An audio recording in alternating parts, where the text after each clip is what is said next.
this video, I'll be showing you how to change colour, or you can also use this technique to add the next ball of yarn if your current ball of yarn is running out. The technique is the same for all 3 stitches of single crochet, half double crochet and double crochet. And just for reference, I do use US terms in my crochet patterns and tutorials. So I'm at the end of my row now and I want the next row to be pink.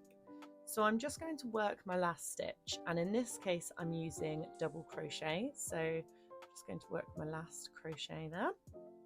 Now I'm going to change colour before I implement my turning chains. So I'm going to trim this yarn short and just put that to one side, and this is the colour yarn that I want to change to. So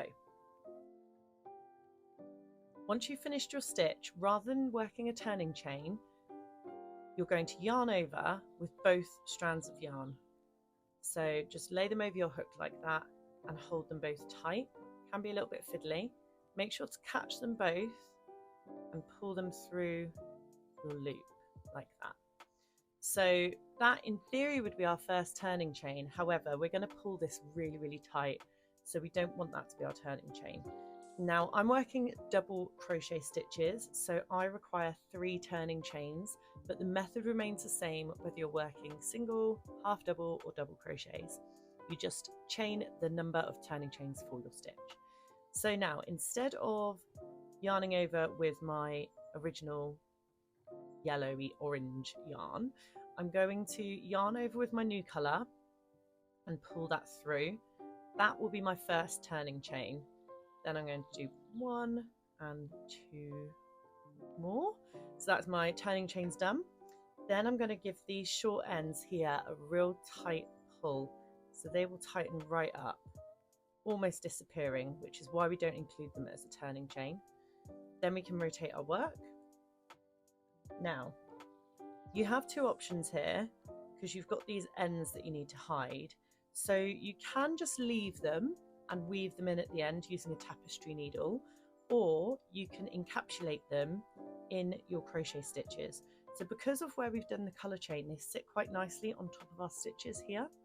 So what I'm going to do is I'm going to show you the more complicated method, because I feel like the weaving in is quite self-explanatory. So because I'm doing double crochets, I'm going to yarn over and insert into my first stitch. I'm going to just work around these stitches, so almost imagining that they're not actually there. That's my first double crochet. Then my next double crochet, again just work around those stitches, and eventually they will disappear inside your work. One more and I'll show you. Can be a bit fiddly. Once you get used to it though, it's fine. So then if we look at the back, we can give them a pull like that, and they're barely visible.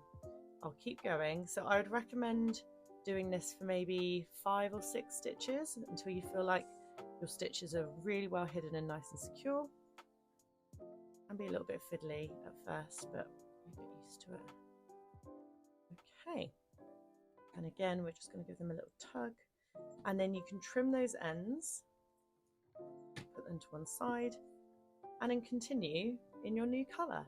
So that's how to change colour, and you can do that with any crochet stitch, and you can use the same method for adding a new ball of yarn. So say your current ball of yarn has run out and you need to add more, you can just do that exact same process. And there you can see that the ends are really well hidden. You've got a nice clean colour change on this side. There's no sort of overlap onto the other colour. You can also use that technique for changing colour mid-row. You just do exactly the same thing, except you do it in the middle of the row. So I hope that video has been helpful, and check out the rest of my YouTube channel for more beginner-friendly tutorials. Thanks, bye!